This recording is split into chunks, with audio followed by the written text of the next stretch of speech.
भक्तों को वह परम सुख नहीं मिलेगा, वह आनंद नहीं मिलेगा।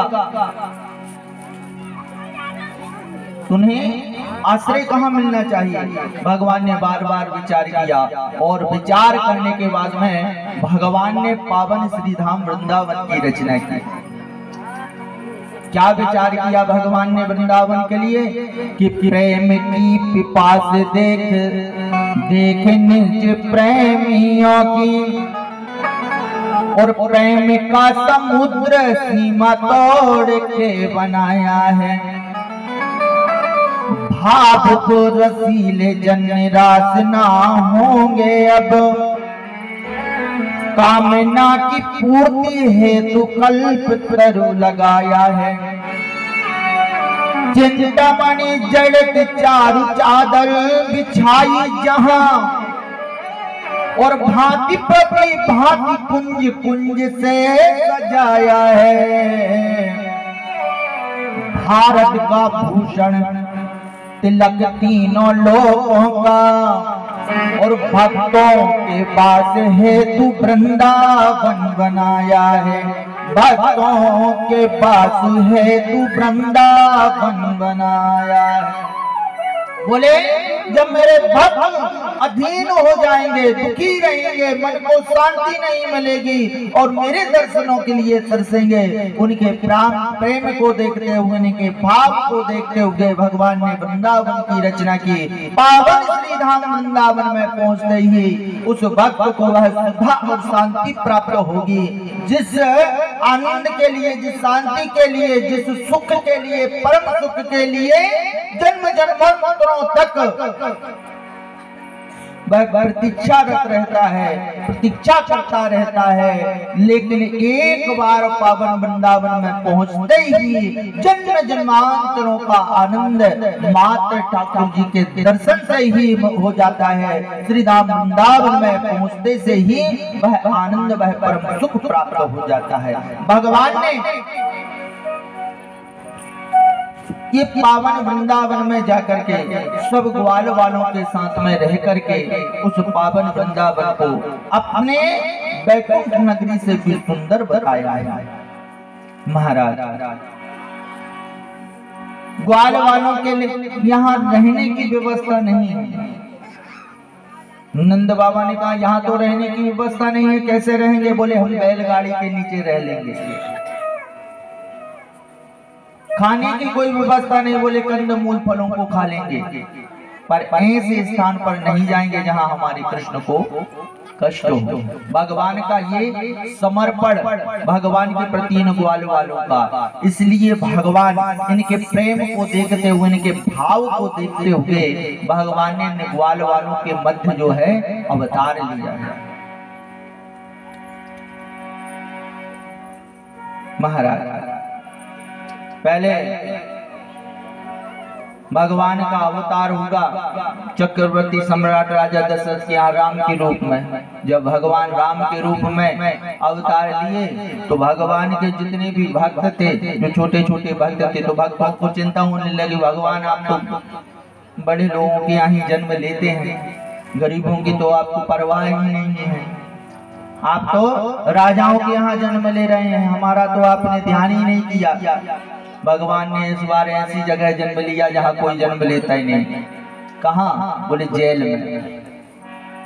अब जेल में भगवान का जन्म हुआ और देखो भगवान का लालन पालन कहाँ हो रहा है? ग्वाल वालों के यहाँ, जहाँ से दूध दही माखन मिश्री के अलावा और कुछ नहीं। लेकिन भगवान के प्रति जो सेवा भाव, जो समर्पण इन ग्वाल वालों का है महाराज, उस समर्पण को देखते हुए भगवान ने उन ग्वाल वालों के मध्य जो है अवतार लिया। कितना समर्पण महाराज! धन लुट जाए, घर लुट जाए, सब कुछ चला जाए, पर हमारे कान्हा को कोई कष्ट नहीं पहुंचना चाहिए। इसलिए गोकुल का सब कुछ त्याग करके वृंदावन में आकर के सब निवास कर रहे हैं महाराज, कि हमारे लाला सुखी रहे, हमारे कृष्ण को सुख मिले। सुखदेव स्वामी कहते हैं राजा परीक्षित इसी वृंदावन में रहते हुए भगवान ने गौचारण लीला की है। रोज सब ग्वाल वालों का रोज का नियम था कि ये गौचारण के लिए भियावान वन में जाया करते थे। भगवान कृष्ण ने भी एक बार मैया से कहा, मैया मेरे सब सखा जो हैं मधुमंगल, श्रीनामा, मनसुखा, एक एक करके सब अपनी अपनी गौओं को लेकर के वन में जाते, कल से मैं भी गौएं चराने के लिए जाऊंगा। मैया कहने लगी, लाला नेक बड़ो तो हो जा, मैं तो खुद ही तुझे गौचारण के लिए भेजा करूंगा। कन्हैया कहने लगी, नहीं नहीं मैया मैं तो अभी से जाऊंगा, मैं अभी से जाऊंगा। मैया कहने लगी, पर लाला तू तो अभी छोटो सो है।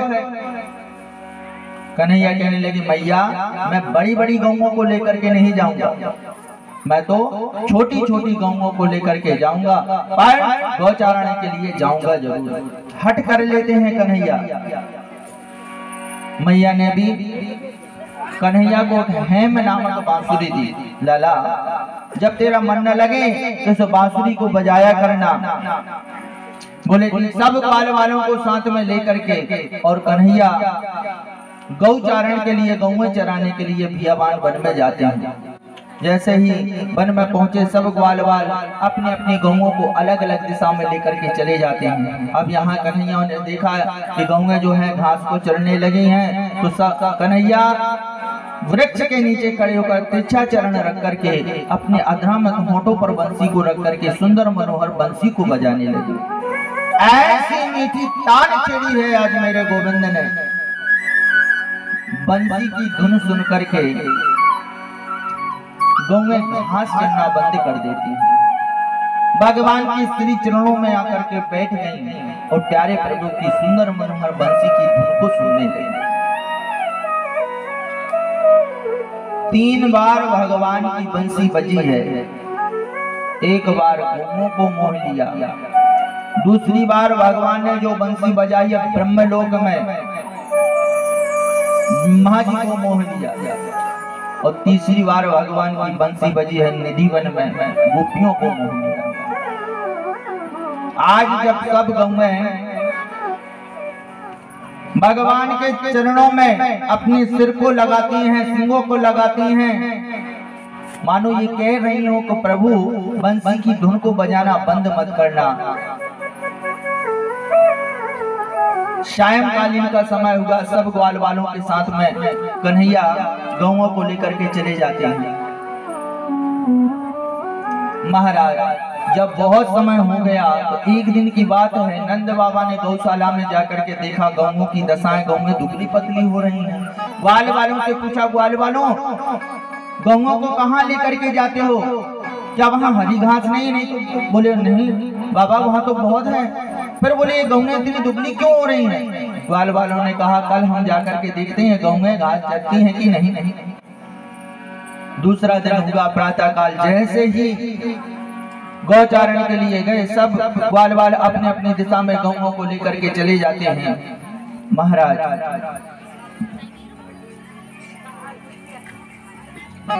जैसे ही कन्हैया ने बंसी की धुन को बजाना आरंभ किया, गौएं घास चरना बंद कर देती। चुप करके ग्वाल वाल देख रहे थे,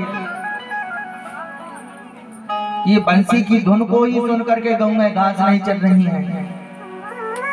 महाराज ग्वाल वालों ने आकर के कन्हैया से निवेदन किया, कन्हैया अरे बंसी की धुन को बजाना बंद कर, ये तेरी बंसी की धुन को सुन करके गौएं घास चरना बंद कर देती हैं। कितने दिन हो गए इन्होंने कुछ भी नहीं खाया, अपनी प्यारी रसीली बंसी को धुन को बजाना बंद कर दे।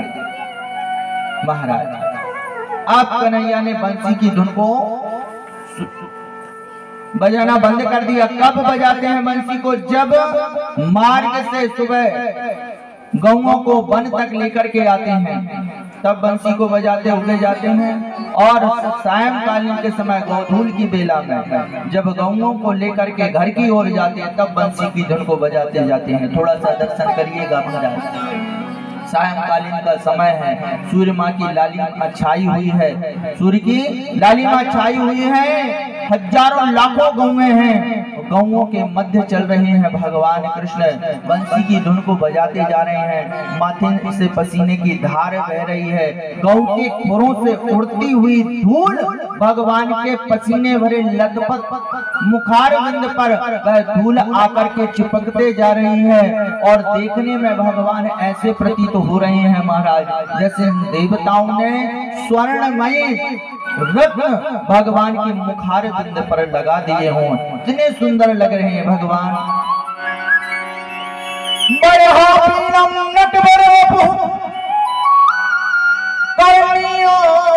कर्णिकारम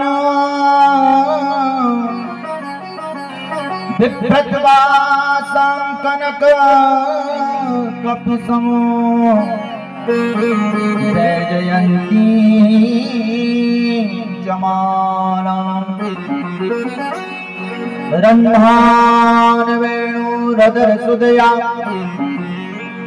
पूर्णयन् गोपवृंदै वृंदारण्यम शबदरमणं प्रवसे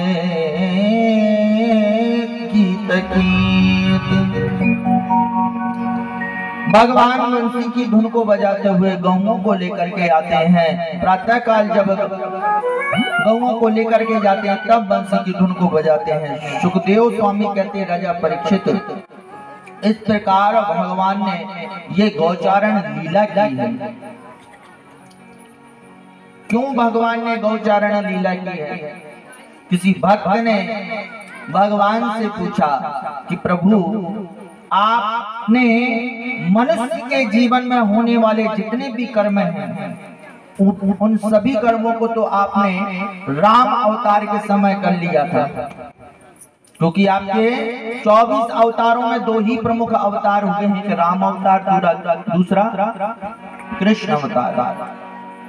राम अवतार के समय मनुष्य के जीवन में होने वाले जितने भी कर्म हैं उन सभी को आपने पूरा कर दिया था, फिर भगवान आपने कृष्ण के रूप में अवतार क्यों लिया?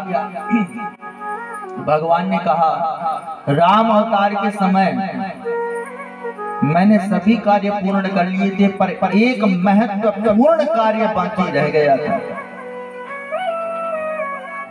बोले वह कौन सा? बोले वह महत्वपूर्ण कार्य कोई और नहीं, वह थी गौ सेवा। राम अवतार के समय मैंने गौ सेवा नहीं की थी, इसलिए कृष्ण के रूप में अवतार लेकर के मैं गौ सेवा के लिए ही आया। भगवान ने स्वयं आकर के गौ की सेवा की है। गौ भगवान को इतनी प्रिय, भगवान कहते हैं गवाम मध्य बसाम में हम। जिस घर में गौ की पूजा होती है, जिस घर में गौ संतुष्ट रहती है महाराज, भगवान कहते हैं वहां मुझे बुलाने की आवश्यकता नहीं, मैं स्वयं से ही उस घर में निरंतर वास करता हूं जहां गौ की सेवा होती है। क्योंकि पृथ्वी पर जब प्राणियों को कष्ट पहुंचता है महाराज, कोई भी दुख पहुंचता है महाराज, तो यही गौ माता हम सबके दुखों को लेकर के भगवान के पास पहुंचती हैं। प्रभु, आपके भक्त दुखी हैं, पापाचार्य बढ़ रहा है, आइए और आकर के उन भक्तों की रक्षा कीजिए। यही गौ माता जाती है, पृथ्वी जो है गौ का रूप बना करके भगवान के पास में जाकर के निवेदन करती है। मनुष्य के दुख को गौ माता देख नहीं सकती।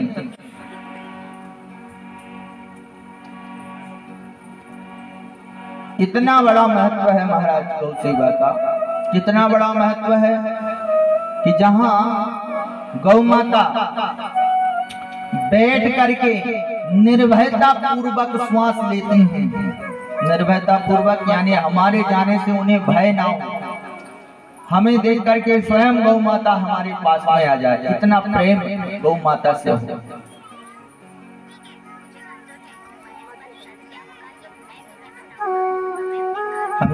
कई जैसे गांव में जाते हैं तो कई लोग कहते हैं महाराज जी आज भैया नहीं है तो गौ माता लग नहीं रही है। बोले क्यों? बोले भैया याद है तो ही गौ माता लगती हैं।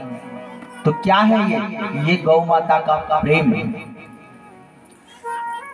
गौ माता का प्रेम है। इतना प्रेम हो जाता है गौ माता से कि जहां आप हो और स्वयं गौ माता आपके पास में आ जाए। तो माँ और बेटे का जो प्रेम है उसका महाराज क्या हम वर्णन करें।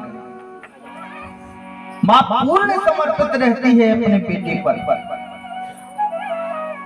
यदि प्राणों की भी आवश्यकता पड़ जाए अपने पुत्र के खुशी के लिए, पुत्र के सुख के लिए, माँ वह भी न्यौछावर करने को उद्यत रहती, तैयार रहती है महाराज।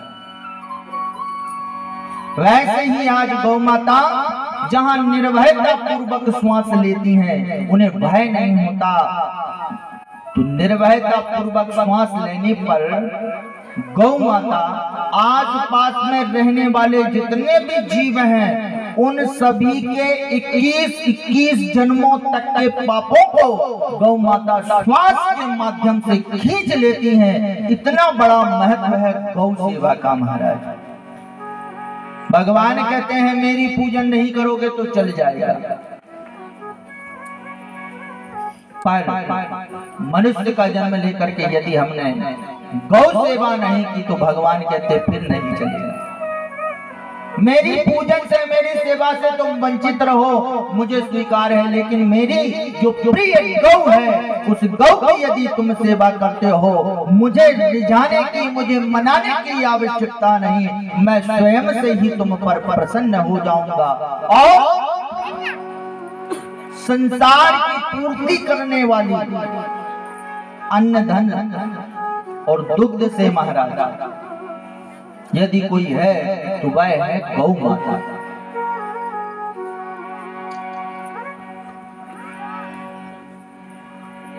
बालक छोटा सा रहता है महाराज, दुग्ध पान करने के लिए गौ का दुग्ध ही बतलाया गया है। गौ का दुग्ध पान करने से बालक जो है तंदुरुस्त रहता है महाराज, कभी कोई बीमारियां नहीं होती। स्वयं डॉक्टर भी बतलाते हैं कि गौ का दुग्ध पान कराओ। कहने का मेरा भाव बस इतना है, मनुष्य जन्म लेकर के यदि संपत्ति है तो महाराज गौ सेवा जरूर करो। तो भगवान प्रसन्न यदि होते कि गौ के सभी अंग प्रत्यंगों में समस्त देवी देवताओं का वास है। एक एक भगवान की पूजन के लिए आपको अलग अलग भटकना नहीं पड़ेगा। एक बार यदि आपने गौ पूजन कर ली, गौ सेवा कर ली, तो सब देवताओं का एक साथ पूजन हो जाएगा, सब देवता एक साथ संतुष्ट हो जाएगा।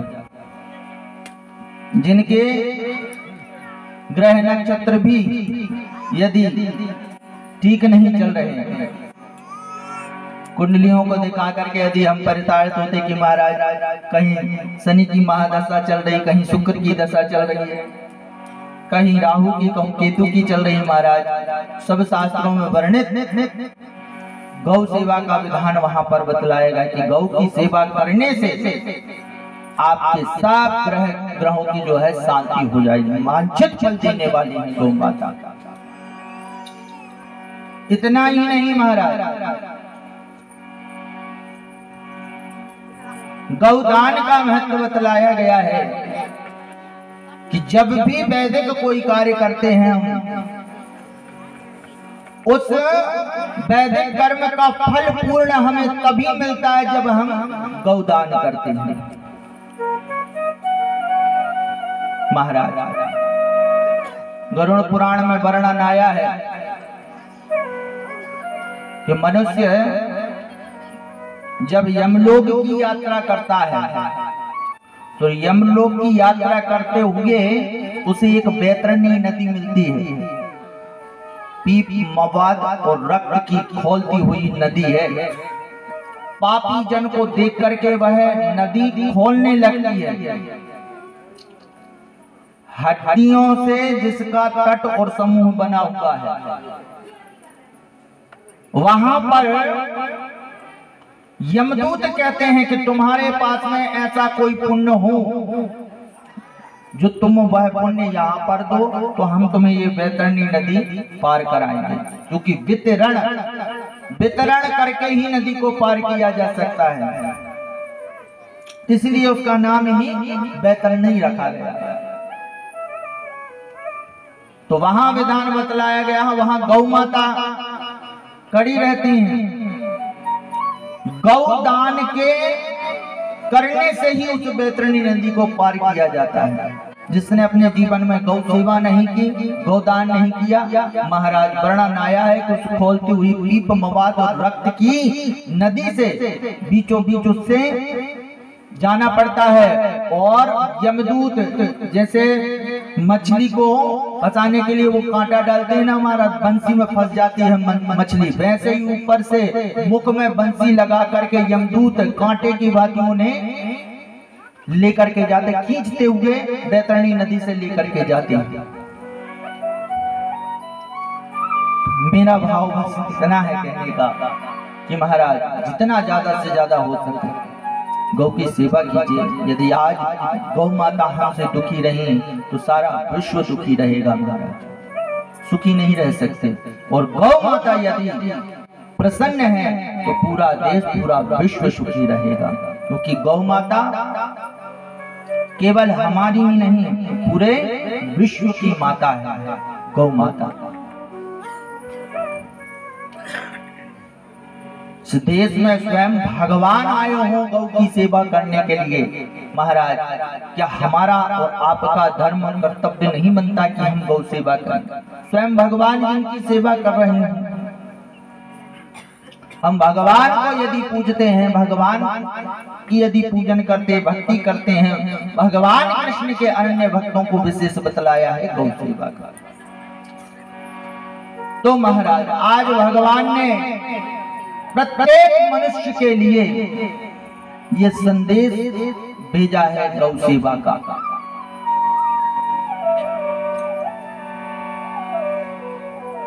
आज भगवान ने जब गौ सेवा की तो गौ सेवा करते हुए, गौचारण करते हुए कंस के भेजाए हुए राक्षस भी वहां आ रहा है। वत्सासुर नाम का राक्षस था जो बछड़े के रूप में रहा करता था महाराज।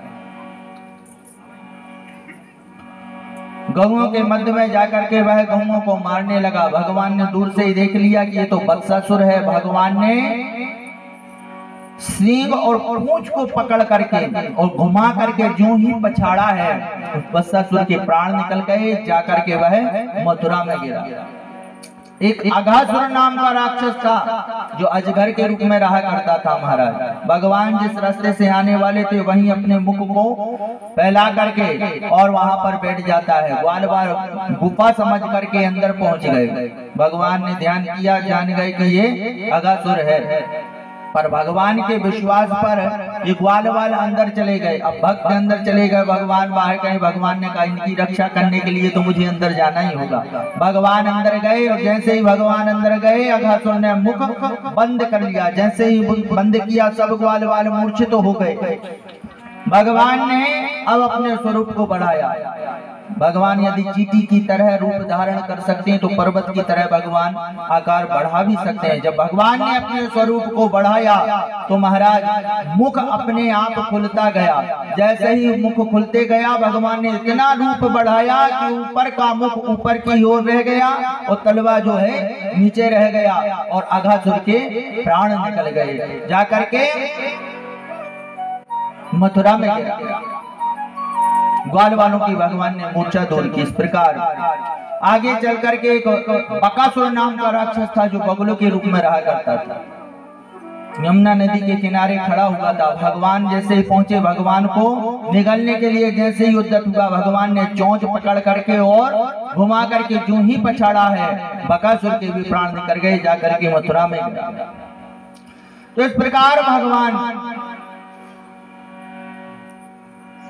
कंस के भिजाए हुए राक्षसों का भी संहार करते जा रहे हैं, अपनी लीला अवतारों को भी करते जा रहे हैं। एक दिन की बात है, भगवान मध्याह्न काल के समय गौओं को जलपान कराने के लिए यमुना जी के किनारे पहुंचे। गौएं जलपान करके और मूर्छित हो करके गिर रही थी। भगवान ने देखा ये गौएं मूर्छित क्यों हो रही हैं जलपान करके। जैसे ही भगवान ने ध्यान करके देखा तो उस यमुना जी के कुंड में एक कालिया नाग रहता था महाराज, जिसने अपने जहर से पूरे जल को प्रदूषित कर रखा था। मिलो के दूषिताम कृष्ण कृष्ण कृष्ण बना, पूरे जल को प्रदूषित कर रखा था। ऐसा प्रदूषित किया था कि महाराज जल के ऊपर से पंछी भी उड़ करके जाएं, जिनकी छाया भी जल पर पड़ जाए तो महाराज वह भी प्राणों का त्याग कर देती थी। भगवान ने मन में विचार किया, ये यदि यहाँ पर ज्यादा समय तक रहता एक भी जीव जंतु जीवित नहीं रहेंगे। भगवान ने गौओं की मूर्छा दूर की और सब ग्वाल वालों के साथ में लौट करके आ गए। प्रातः काल जैसे हुआ ग्वाल वाल गौचारण के लिए जाने लगे। भगवान ने कहा, है ग्वाल वालों आज हम गौएं चराने के लिए नहीं जाएंगे। बोले क्यों? बोले ग्वाल वालों हम रोज रोज गौचारण के लिए जाते हैं, तो गौचारण करते हुए एक आध दिन हमको छुट्टी भी मना लेनी चाहिए, इसलिए आज हम छुट्टी मनाएंगे। आज गौएं चराए की छुट्टी। ग्वाल वाले कहने लगे, लाला जी गौओं के लिए हम चराने के लिए नहीं जाएंगे तो करेंगे क्या दिन भर? बोले भैया बहुत दिन हो गया हमने कोई खेल नहीं खेला, ऐसा करेंगे हम सुंदर कोई खेल खेलेंगे। ग्वाल वाल प्रसन्न हो गए, बोले ठीक है लाला, पर कौन सा खेल खेलेंगे? बोले हम सुंदर गेंद का खेल खेलेंगे। पर बोले गेंद है किसके पास में? बोले चंदन का डंडा तो हमारे पास में है। अब गेंद जिसके भी पास में है तो ले आए।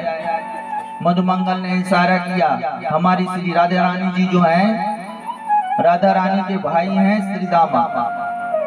बोले गेंद जो है श्री दामा के पास में है। कन्हैया ने कहा ग्वाल वालों श्री दामा से कहो गेंद लेकर के आए। श्री दामा कहने लगे गेंद तो मेरे पास में है, पर मैं वह गेंद लाऊंगा ना। बोले क्यों? बोले मेरी गेंद कहीं गुम हो गई, कौन लाए करके देखो। कन्हैया कहने लगे भैया यदि तेरी गेंद गुम हो गई तो हम लाए करके देंगे, और वह गेंद यदि ना मिली तो को दूसरी गेंद लाए करके दे दूंगा, पर अभी वह गेंद ले आ। बोले ना ना कन्हैया मोको दूसरी गेंद ना चाहिए, मोको तो वाही गेंद चाहिए। अरे तो को पतो ना आए हैं वह गेंद में मेरे पिताजी के पिताजी ने भी खेलो तो मेरे पूर्वजों की निशानी है वह गेंद, इसलिए दूसरी गेंद ना है, मोको वाही गेंद चाहिए। बोले ठीक है भैया मैं वाही गेंद लाए करके दे दूंगा, पर अभी तो ले आ। श्री रामा गए, गेंद लेकर के आ गए। सब ग्वाल वालों को साथ में लेकर के मेरे गोविंद जा रहे हैं खेल खेलने के लिए, अद्भुत खेल खेलने के लिए जा रहे हैं। खेल तो एक बहाना है, भगवान को खेल के बहाने से कालिया नाग को भगवान को नापना है। जैसे ही भगवान आगे बढ़े हैं, पीछे से बलराम जी ने आवाज लगाई, कन्हैया कहाँ जा रहे हो? भैया हम गेंद का खेल खेलने जा रहे हैं यमुना जी किनारे। बोले हम भी तुम्हारे साथ चलते। भगवान ने कहा हो गया खेलिए। अरे भगवान बलराम जी को साथ नहीं ले जाना चाहते थे, क्यों? क्योंकि बलराम जी जो है शेष अवतार, तो भगवान मारने के लिए जा रहे थे कालिया नाग को। अब भगवान जब कालिया नाग को मारेंगे तो शेषनाग जी को आपत्ति होगी ना कि मेरी बिरादरी वालों को मार रहे हैं। इसलिए भगवान नहीं चाहते थे कि बलराम जी साथ में जाए। भगवान ने कहा भैया आप यदि हमारे साथ में चलेंगे तो मैया का ध्यान कौन रखेगा? और हम तो छोटे हैं, आप तो बड़े हैं, हम छोटों छोटों के साथ में जाएंगे क्या खेलने के लिए? जैसे ही बलराम जी ने सुना, बोले ठीक है तुम सब जाओ और हम यहाँ पर मैया का ध्यान रखेंगे। सब ग्वाल वालों को साथ में लेकर के मेरे गोविंद पहुंचे हैं यमुना जी के किनारे। सब ग्वाल वालों के हाथ में एक एक डंडा है, एक ग्वाल वाल गेंद को फेंकता है, सब ग्वाल वाल उसमें डंडा मारते हैं। अद्भुत खेल चल रहा है मेरे गोविंद का। मध्याह्न काल का जैसे ही समय हुआ तो कन्हैया ने विचार किया कि देखो अभी इन ग्वाल वालों को भूख लगाएगी और ये अपने घर जाने के लिए कहेंगे, तो मैं जो खेल खेलने के लिए आया हूं वह तो खेल ही नहीं पाऊंगा। इसलिए एक एक करके अब गेंद फेंकने की बारी आई कन्हैया की, और जैसे ही कन्हैया की गेंद फेंकने की बारी, एक दो बार तो कन्हैया ने गेंद को ग्वाल वालों के पास में फेंक दिया। अब की बार गेंद को हाथ में लिया, बोले ग्वाल वालों मैं गेंद को फेंक रहा हूं।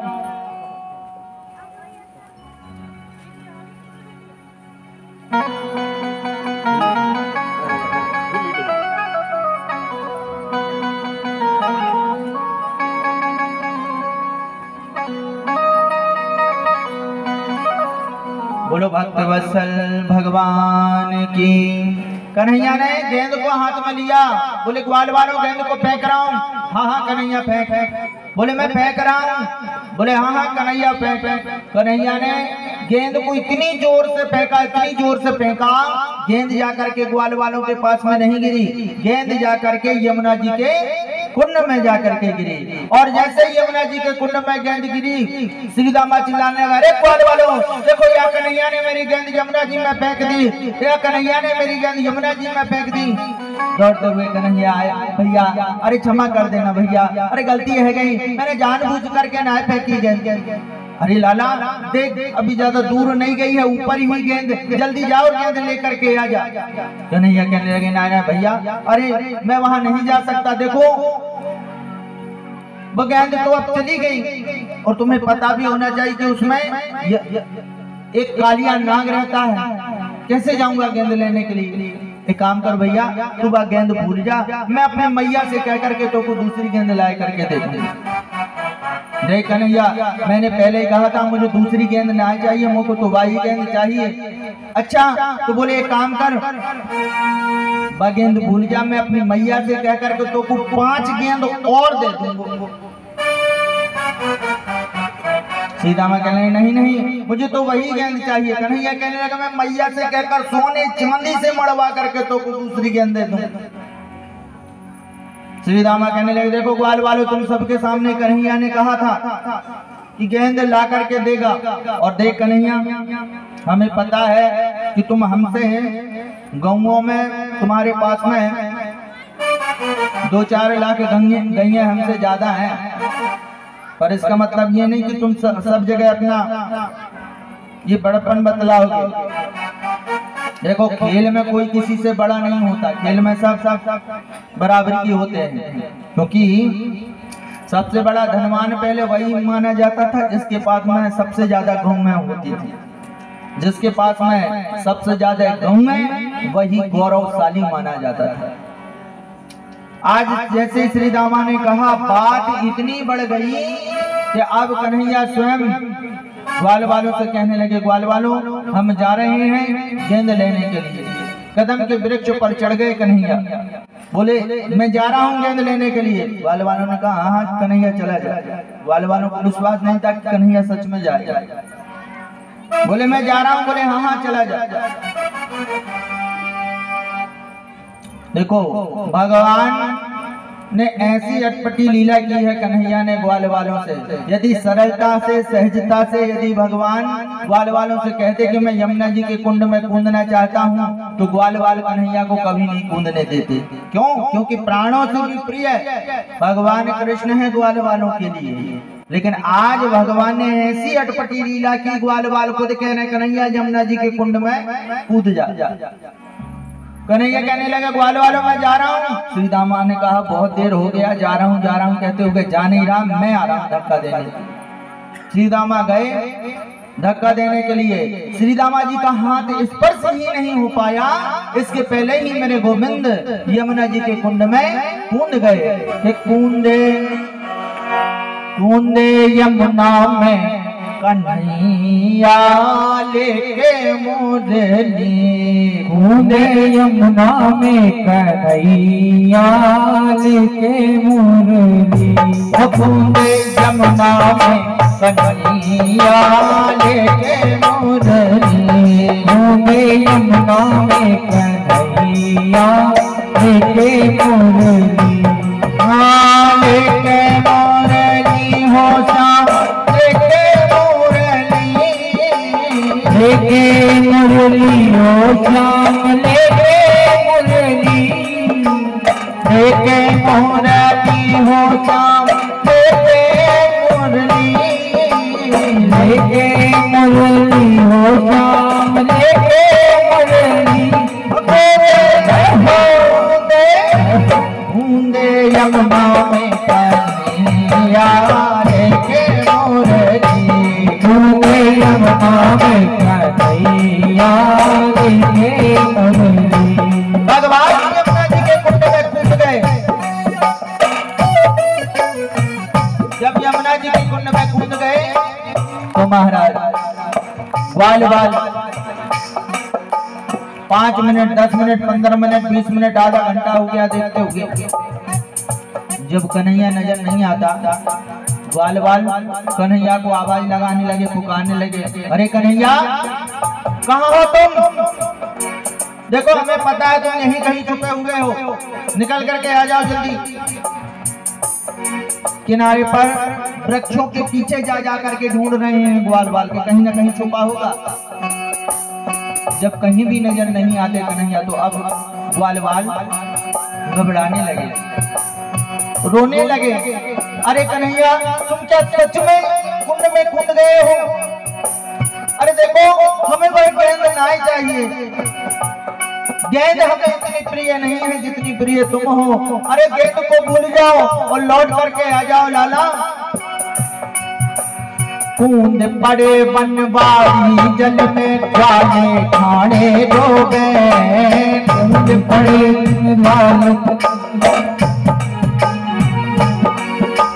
कूद पड़े बनवारी जल में ग्वाले खाने डूबे, कूद पड़े ग्वाले खाने डूबे, कुछ तो वाले घर को भागे यशोदा जाए पुकारे, कुछ तो वाले घर को भागे यशोदा वाले घर को भागे यशोदा जाए पुकारे, कुछ तो वाले घर को भागे। एक बार लगा चलो मैया यशोदा को, नंद बाबा को, बलराम जी को तो कोई बताओ कि उनका कन्हैया जल में कूद गया है। दौड़ते हुए ग्वाल बाल पहुंचे, मैया यशोदा पूजन से निवृत्त होकर पूजन थाली लिए हाथ में खड़ी थी। दौड़ते हुए ग्वाल बाल, अरे मैया यशोदा। मैया ने कहा ग्वाल बालों क्या हुआ, मेरा कन्हैया कहाँ है? रोते हुए ग्वाल बालों ने कहा मैया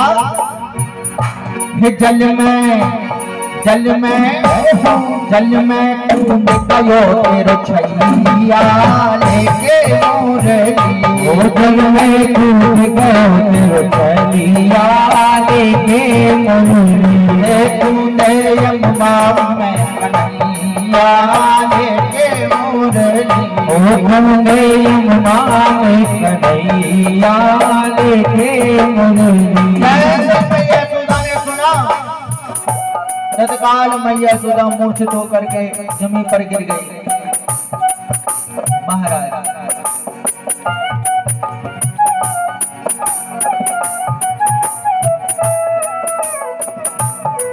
बलराम जी आए, मैया की मूर्छा दूर की। रोते हुए मैया कहने लगी, हे दाऊ मेरा लाला यमुना जी के कुंड में कूद गया है, कोई तो जाओ जाकर के मेरे लाला को बचाओ, छोटा सा तो मेरा लाला है। यमुना जी के कुंड में कालिया नाग रहता है, कैसे मेरे लाला की रक्षा होगी? महाराज सब ग्वाल बाल घूमने गोपिकाएं यमुना जी के किनारे पहुंचे। रोबत यशोदा मैया यमुना तट पर आई, रोबत यशोदा मैया यमुना तट पर आई, ओ मुझे छोड़ कर कहाँ चले गए बारे कृष्ण कन्हाई, मुझे छोड़ कर कहाँ चले गए बारे कृष्ण कन्हाई। जल में अपनी परछाई को देख करके यही है मेरा लाला, यही है मेरा लाला, यमुना जी के कुंड में कूदने लगी। वो फोड़े मैया को रोका, मैया संभाल अपने आप को। बार बार मैया कह रही है कि लाला तू जानता है कि तेरे बिना तेरी मैया एक पल भी नहीं रह सकती, फिर भी तू मुझे छोड़ करके चला गया। देख तेरे बिना तेरी मैया का क्या हाल हो रहा है।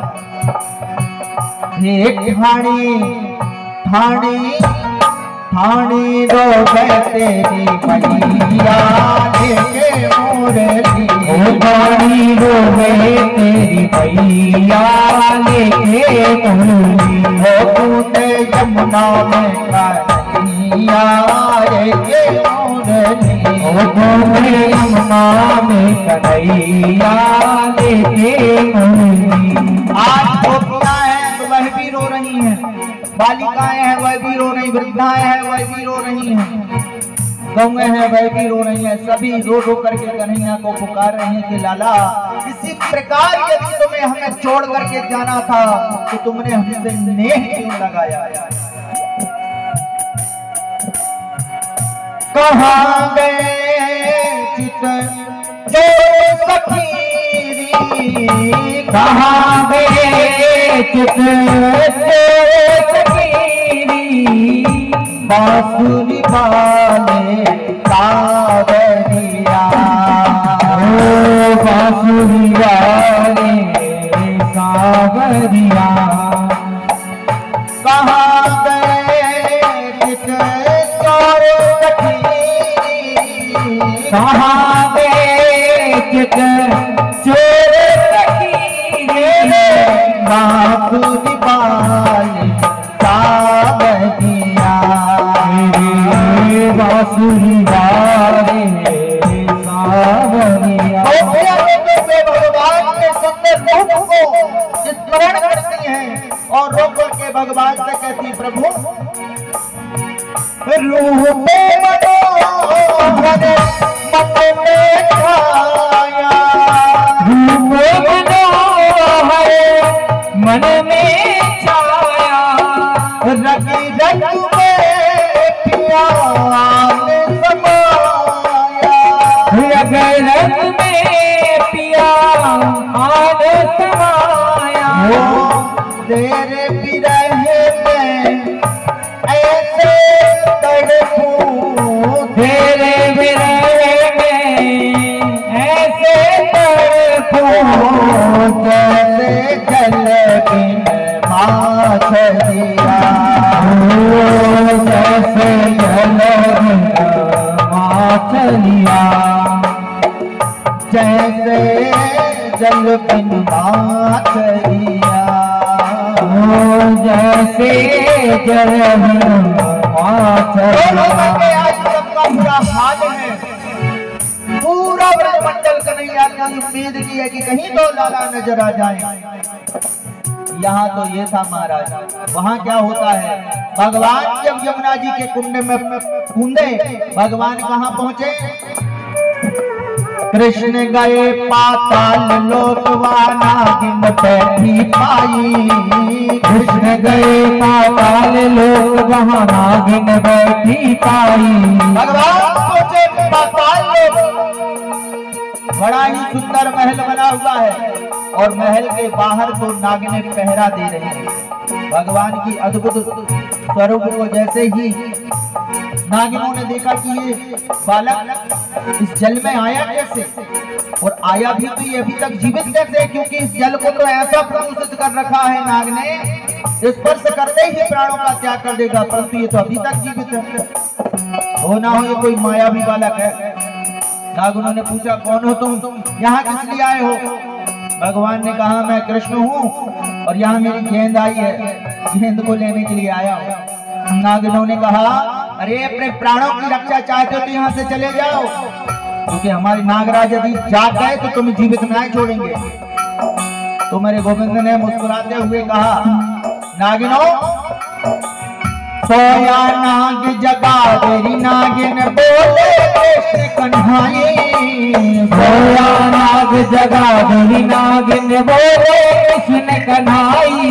नागिनो जहाँ तुम्हारा नागराज सोरा गेंद मेरी बनी है और जब तक गेंद नहीं मिल जाती मैं वहाँ से जाऊंगा नहीं। तुम जाओ जाकर के अपने नाग को जगा दो, मैं तो गेंद लेकर के ही यहाँ से जाऊंगा। एक गेंद गेंद गेंद दे दे नगनिया लेके मुरली। गेंद दे दे नगनिया लेके मुरली। कूदे जमुना में कन्हैया लेके मुरली।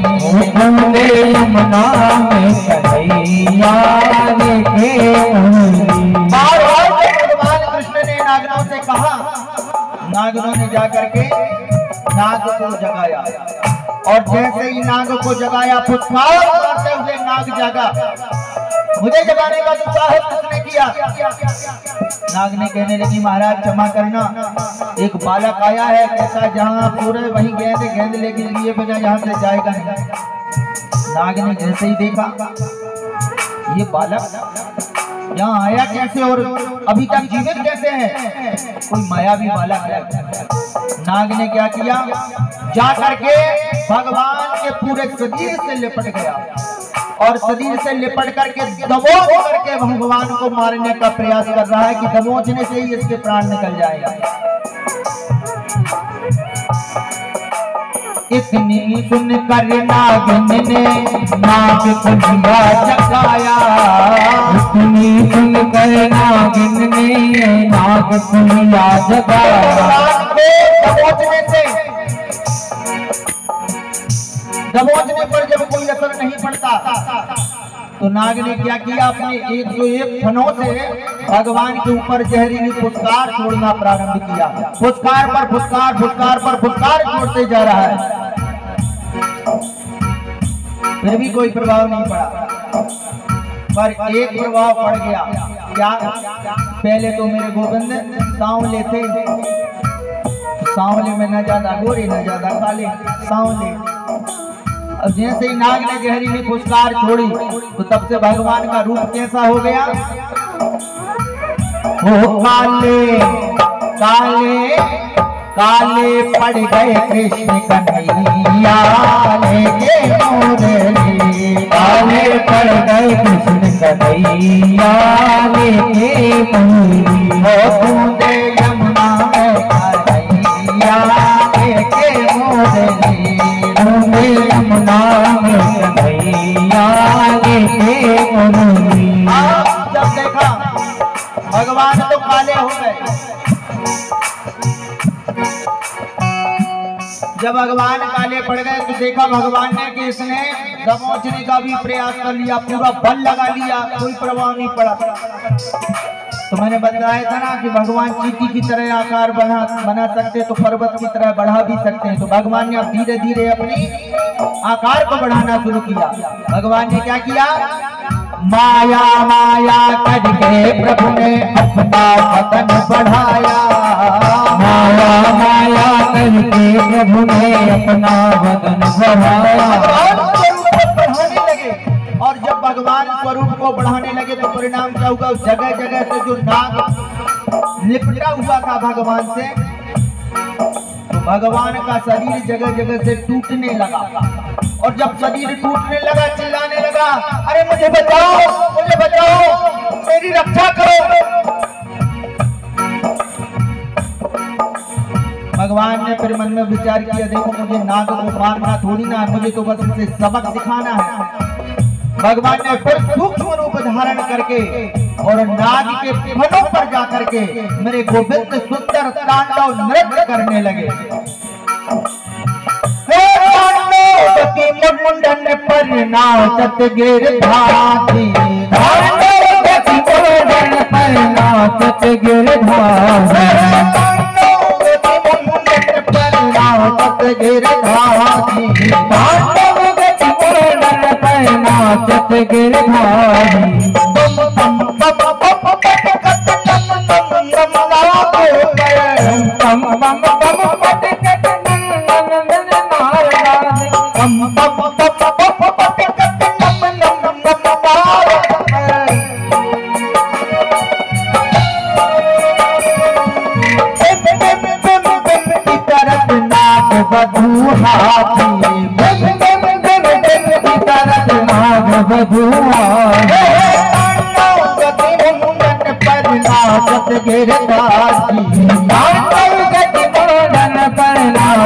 गिरधारी।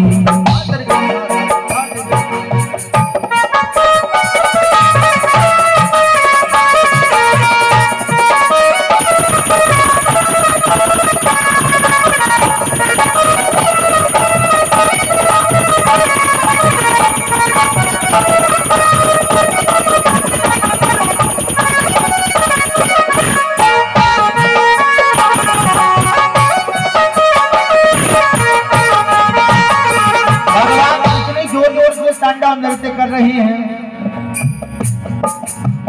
इतनी जोर जोर से भगवान फनों पर अपने पैर को पटक रहे, एक फन से उछलकर दूसरे फन पर, दूसरे फन से उछलकर तीसरे फन पर महाराज। कभी कभी तो होता यह है कि भगवान जब एक फन से उछलकर दूसरे फन पर जाते हैं तो भगवान के चरण दो फनों के बीच में पड़ जाता है। अब जब दो फनों के बीच में भगवान का चरण पड़ता है तो एक फन फट जाता है। जब एक फन फट जाता है तो महाराज फन के फटने से नाक के रक्त की बूंदें भगवान के चरणों में आकर के लग जाती हैं। जब भगवान के लाल लाल चरण दूर से देखने में ऐसे प्रतीत हो रहे हैं जैसे इन देवताओं ने भगवान के चरणों में लाल महावर लगा दिया हो, रक्त पुष्प अर्पण कर दिए हो, इतने सुंदर लग रहे हैं भगवान के चरण। देवताओं से रहा नहीं गया, जब भगवान तांडव नृत्य कर रहे थे देवराज इंद्र भी मृदंग बजाने लगे, नारद जी बीना बजाने लगे, भगवान भोलेनाथ से नहीं रहा गया। नृत्य की तांडव की रचना करने वाले मेरे भोलेनाथ हैं।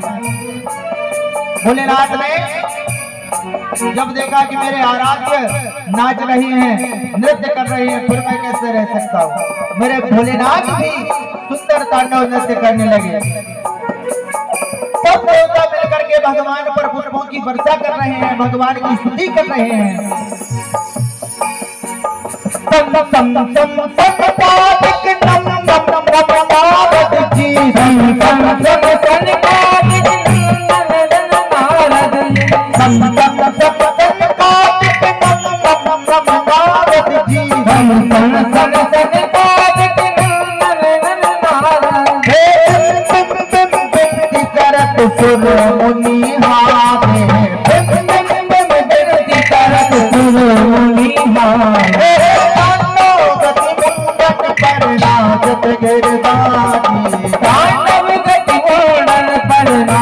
भगवान की विनती सब देवता मिलकर के कर रहे हैं। नागवधुओं ने देखा, नागिनों ने देखा इसी प्रकार भगवान नृत्य करते रहे तो हमारे नागराज तो जीवित नहीं बचेंगे। इसलिए नागिनों ने क्या किया, नागिनें गई और भगवान के चरणों को पकड़ करके बार बार विनती करने लगी। चरण पकड़ कर नागिन बोली छोड़ा पति हमारा, चरण पकड़ कर नागिन बोली छोड़ो पति हमारा, चरण पकड़ कर नागिन बोली छोड़ो पति हमारा, चरण पकड़ कर नागिन बोली छोड़ो पति हमारा। जब नाग को नाथा तब से मेरे गोविंद का एक नाम पड़ जाता है क्या, ये तब से हो गए नाग कन्हैया लेके मोरली, वो तब से हो गए नाग कन्हैया लेके मोरली, मुंडे यमुना में कन्हैया लेके मोरली, यमुना में कन्हैया लेके मोरली, लेके मोरली मेरे श्याम लेके मोरली, लेके मोरली हो श्याम लेके मोरली, लेके मोरली श्याम लेके मोरली, लेके मोरली हो श्याम लेके मोरली, यमुना में कन्हैया लेके मोरली, कन्हैया लेके मोरली।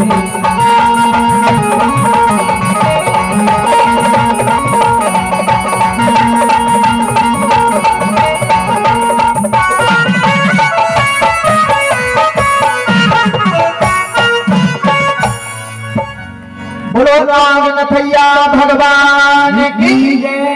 तब से भगवान का एक नाम पड़ जाता है नाग नथैया। महाराज जब नागों ने बार बार वंदना की तो भगवान ने कहा ठीक है, हम तुम्हारे नाग को छोड़ देंगे, परंतु तुम्हारे नागों को इस स्थान को छोड़ करके कहीं और जाना होगा। नाग कहने लगा भगवान जाए तो कहाँ जाए, यहाँ से कहीं और जाएंगे तो गरुण जी महाराज जीवित नहीं छोड़ेंगे।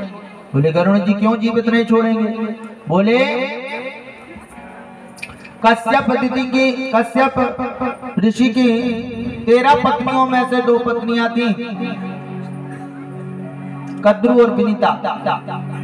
एक बार पति सेवा से प्रसन्न होकर के कद्रु विनीता से भगवान ने कहा कि मांगो तुम्हें क्या वरदान चाहिए। जैसे ही कश्यप ऋषि ने कहा कि क्या चाहिए तो कद्रु कहने लगी हमें 1000 काले नाग दे दो। भगवान ने आशीर्वाद दे दिया। जैसे ही कश्यप ऋषि ने आशीर्वाद दिया, विनीता से पूछा तुम्हें क्या चाहिए? बोले हमें 2 आज्ञाकारी पुत्र दे दो। आशीर्वाद दिया। श्वेत रंग के हैं, उनकी पूंछ किस रंग की होगी?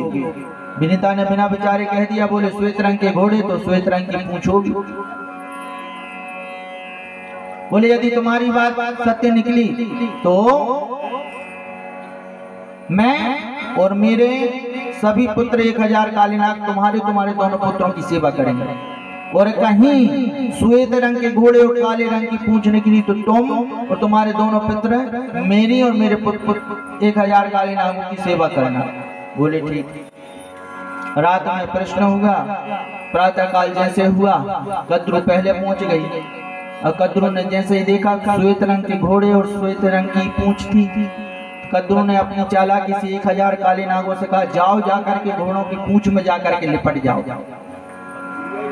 सब 1000 काले नाग गए, घोड़ों की पूंछ में जाकर के लिपट गए। अब विनीता ने जब बाद में आकर के देखा तो श्वेत रंग के घोड़े और दूर से काले रंग की पूंछ नजर आने लगी। विनीता सरता हार गई। 1000 काले नागों की और कद्रु की सेवा करने लगी। एक दिन की बात है, नागों ने विनीता को बहुत प्रताड़ित किया। गरुण जी को क्रोध आ गया। गरुण जी गए चंद्रलोक, और चंद्रलोक से अमृत पी करके आ गए। और जैसे अमृत पी करके आए तो 1000 काले नागों को गरुण जी महाराज खाने लगे। जब नागों को खाने लगे, काटने लगे, तो नाग अपने अपने प्राणों की रक्षा करने के लिए यहाँ वहां भागने लगे। जब यहाँ वहां भागने लगे तो कुछ नाग यमुना जी के कुंड में भी कूद गए। जब यमुना जी के कुंड में कूद गए तो उन्हीं नागों में से एक नाग यह था जो यहाँ पर छुपा बैठा हुआ था। इसलिए कह रहा है कि भगवान यहाँ से कहीं और गए तो गरुण जी हमें जीवित नहीं छोड़ेंगे। भगवान ने कहा चिंता नहीं करो, मैंने तुम्हारे फनों पर अपने चरण चिन्ह बना दिए हैं। जब गरुण जी महाराज मेरे चिन्हों को देखेंगे तो तुम्हें नहीं मारेंगे।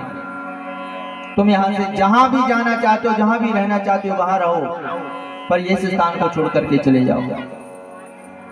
भगवान ने जब ऐसा कहा तो विनीता के जो पुत्र थे गरुण भगवान के वाहन हुए, और अरुण भगवान सूर्य के रथ के सारथी हुए। भगवान को स्वयं नाग ऊपर तक जल के ऊपर तक लेकर के गया। मैया यशोदा ने जैसे ही लाला को देखा आंखों में भर लिया, प्रेम आंसुओं से मैया ने लाला का सिर भुगो दिया, और बार बार मैया ने लाला से कहा लाला वचन दे कि तू आज के बाद में मुझे कभी छोड़ करके नहीं जाएगा। कन्हैया कहने लगे मैया मैं यदि तुझे छोड़ करके नहीं जाता तो मुझे पता कैसे चलता कि तू मुझसे कितना प्रेम करती है, क्योंकि प्रेम की पहचान तो बिछुड़ने के बाद ही होती है। आज महाराज वर्णन आया है कि भगवान ने रात्रि विश्राम किया, रात्रि कालीन ही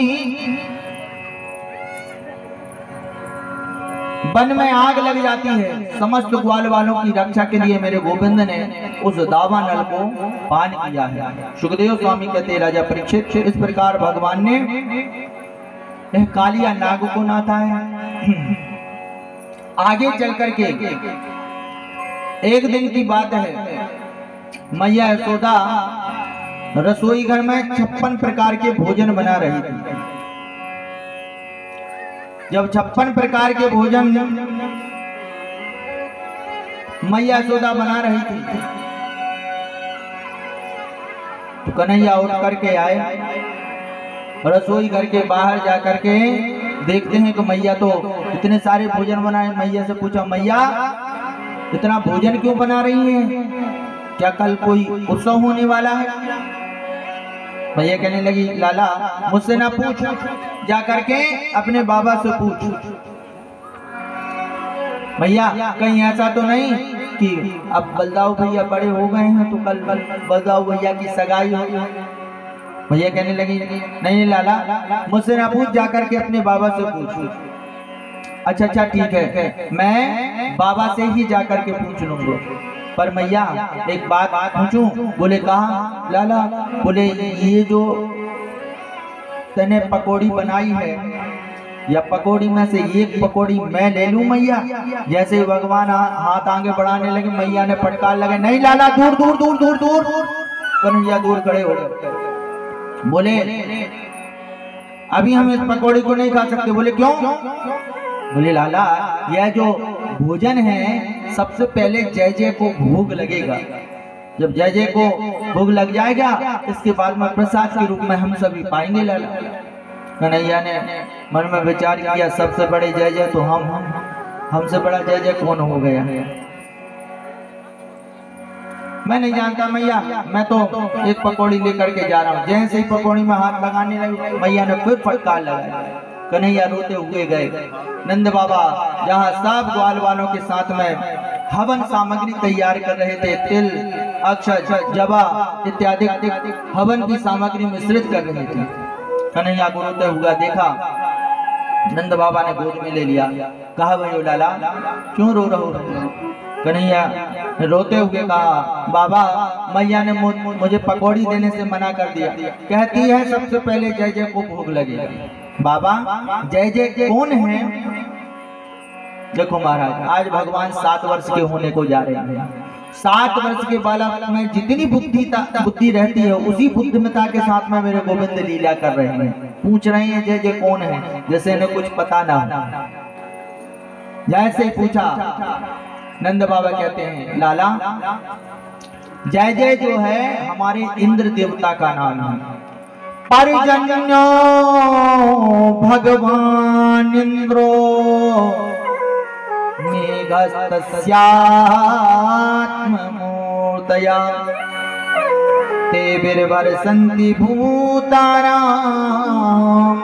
प्रेणिनां जीवनं पया। लाला हम हर वर्ष इंद्र देवता का पूजन करते हैं, जो मेघ के रूप में, हवा के रूप में, ये सब उन्हीं का स्वरूप है। हमारे पूजन से वह प्रसन्न होते हैं, जल की बरसात करते हैं, हरी हरी घास होती है, तेरी गौओं को उन घास को खाती हैं, दुग्ध देती हैं, जिसका माखन और दही निकलता है और हम फिर उसे बेचते हैं, और इंद्र के पूजन से हमें जो है सुख मिलता है। अब जैसे ही कन्हैया ने सुना तो भगवान ने बड़ी सुंदर बात सब ग्वाल वालों को और बाबा को कहा कि बाबा हमने तो सुना है कि कर्मणा जायते जंतुर्कर्मणैव विलीयते सुखम दुखम भयम क्षेमम कर्मणा विपद्यते। बाबा ये जो आपने बात कही है, इंद्र के पूजन से हमें सुख मिलता है, पर मेरा तो ऐसा मत है कि कर्म ना जाए ते जंतुर। मनुष्य के जीवन में जो भी सुख और जो भी दुख आता है वह मानव के स्वयं के ही कर्म के अनुसार उसे सुख पहुंचता है, स्वयं के कर्म के ही अनुसार उसे दुख पहुंचता है। गोस्वामी तुलसीदास जी भी कहते हैं, कर्म प्रधान विश्व कदीरा जो जस करे सो तस फल जय सिया राम जय जय सिया राम जय सिया राम जय जय सिया राम। कर्म प्रधान विश्व करीगा का, पूरे विश्व में कोई भी जीव हो उसका कर्म ही उसे सुख देता है, उसका कर्म ही उसे दुख देता है। अच्छा कर्म करता है फल अच्छा मिलता है, सुख मिलता है। बुरा कर्म करता है फल बुरा मिलता है, दुख मिलता है। भगवान कहते हैं ना ही मैं कभी किसी को दुख देता हूँ और ना ही मैं कभी किसी को सुख देता हूँ। भगवान राम जब वन में जाने लगे और भगवान राम श्रृंगबेरपुर में पहुंचे हैं।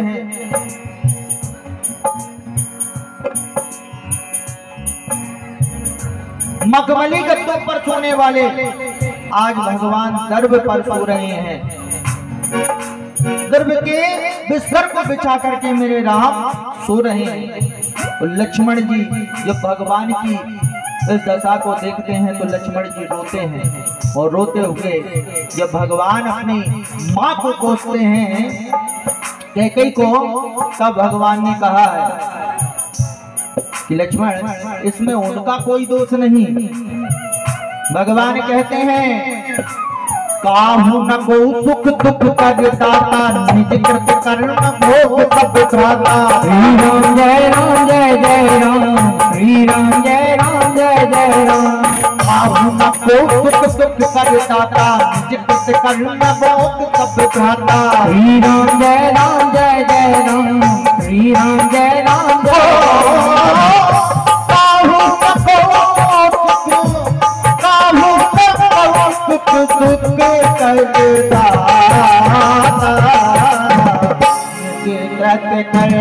में भोग सब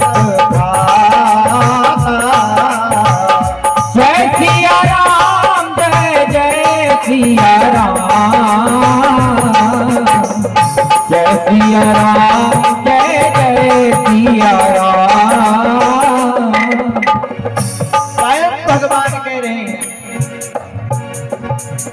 अब हमारे ऊपर जब तक सुख पड़ता तब तक हम क्या कहते हैं कि भाई जो है अच्छे कर्म थे हमारे इसलिए हमें सुख मिल रहा है। अच्छा जैसे ही दुख पड़ा तो भगवान ने ठीक नहीं किया हमारे साथ, भगवान ने बहुत गलत किया। देते हैं दोष,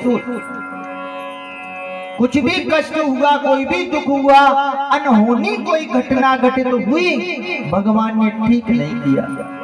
भगवान स्पष्ट कह रहे हैं मेरा इसमें कोई दोष नहीं। भगवान कभी किसी को दुख नहीं देते, कभी किसी को सुख नहीं देते। हमारे जीवन में सुख चाहिए या दुख चाहिए ये हमारे हाथ में है। एक अच्छा कर्म हमारा हमें सुख देने वाला है, एक बुरा कर्म दुख देने वाला है। हम जानते भी हैं लेकिन जानते हुए भी हम बुरे कर्म करते समय अज्ञानी बन जाते हैं। कितना ही प्रयास कर लेना महाराज, संसार की नजर से बच सकते हो बुरा कर्म करते हुए, परमात्मा की नजर से नहीं बच सकते। और दूसरी बात, आज यदि कोई बुरा कर्म कर दिया है उसको भूलना मत, याद रखना। क्यों? क्योंकि इस बुरे कर्म का फल कहीं ना कहीं लौट करके हमारे पास में आएगा ही आएगा, ये कटने वाला नहीं है हमारा, ध्यान रखना। अच्छा कर्म करते हुए कोई बुरा कर्म कर दिया फल तो भोगने के लिए तैयार रहो, इसे तो भोगना ही है। बुरा कर्म करते हुए यदि अच्छा कर्म करने लगे तो कुछ लोग रहते हैं ना महाराज पहले करते थे हम बहुत, अब तो हमने सब बंद कर दिया, अब तो अच्छे बन गए, लेकिन अब भी हम पर कष्ट बहुत आ रहे हैं। अरे भाई पहले जो किए हुए कर्म है उनका फल कौन भोगेगा?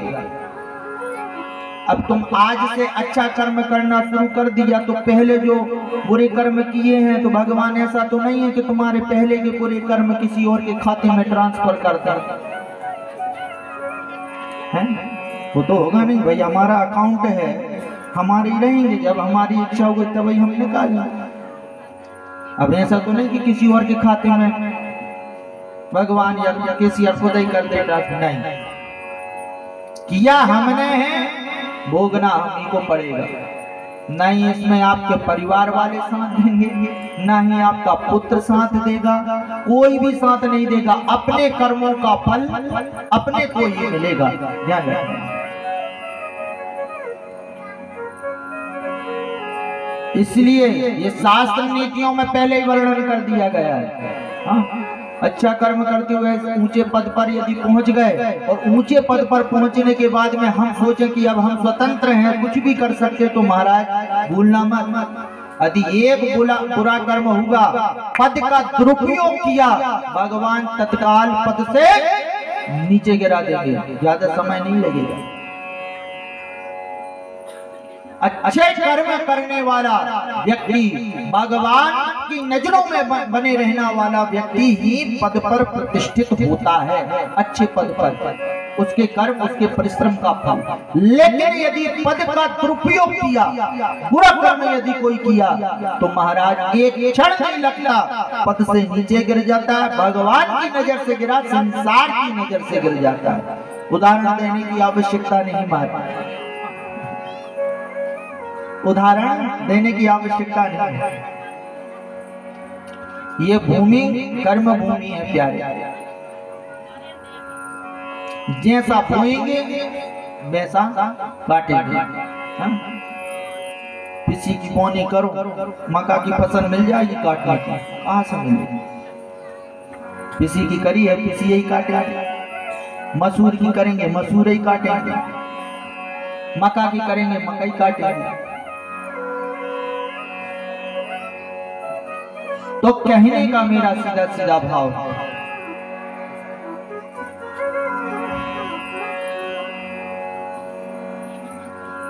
जितने भी जीवन में सुख और दुख आ रहे हैं, ये हमारे कर्म ही हमें पहुंचा रहे हैं। देखो, जब हम अच्छे कर्म करते हुए चलते हैं ना महाराज, तो कोई अघटित घटना भी घटने वाली रहती है, तो वहां भी हमारे वह कर्म, अच्छे कर्म उस अघटित घटना को रोक लेते हैं। कई बार हुआ होगा ऐसा कि जब अघटित घटना घटने वाली रहती है, उस समय हम कहते भैया आज तो बहुत बच गए। बचे क्यों?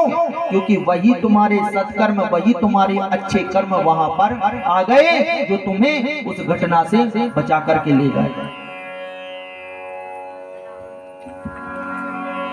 इसलिए सत्कर्म करते रहो, अच्छे कर्म करते रहो, और बुरे कर्मों का मार्ग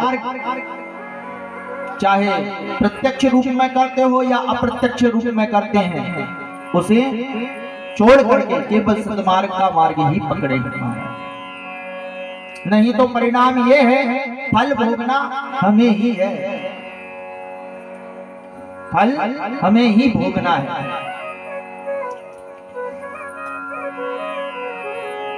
लेकिन हमारा होता क्या, हम अच्छे कर्मों को तो गिन गिन करके रखते जाते हैं। अच्छे जो भी अच्छे कर्म रहते हैं ना, उन अच्छे कर्मों को तो गिन गिन करके रखते हैं कि हमने क्या किया था, क्या नहीं किया था। हम भी जाते हैं कई लोगों के बीच, महाराज 1 साल पहले हमने ये ऐसा भंडारा कराया था, ये ऐसा कराया था, कैसा, बहुत अच्छा। 1 साल पहले हमने ऐसा यज्ञ कराया था।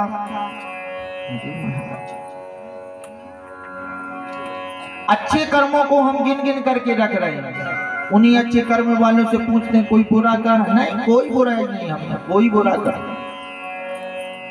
बुरे कर्म को भूल जाते हैं, अच्छे कर्मों को याद रखते हैं, जबकि आवश्यकता है अच्छे कर्मों को भूल जाने की। अच्छे कर्मों को भूलो, क्योंकि अच्छे कर्मों का फल तो अच्छा मिलना ही है। याद यदि कहीं रखने की आवश्यकता है तो हमारे बुरे कर्मों की, कि इतने बुरे कर्म है हमारे, इतना फल भोगना अभी हमारा बाकी है। किसी से कुछ ले लिया और अपने को किस्तों में यदि चुकाना है तो याद रहता है ना कि कितनी किस्त बाकी है। और अच्छा, अपना खुद का जब हम जमा करते हैं तो उसे भूल जाते हैं कि अब समय आने पर भविष्य में यह हमारा काम आएगा। आज महाराज भगवान ने बड़ा ही सुंदर उपदेश जब ग्वाल वालों को दिया। भगवान कहते हैं देखो, परमात्मा उसी का सहयोग करता है जो कर्म पर विश्वास रखता है, जो अच्छे कर्मों को करता है, भगवान सहयोग उसी का करते हैं। ईश्वर नाम की चीज यदि कोई है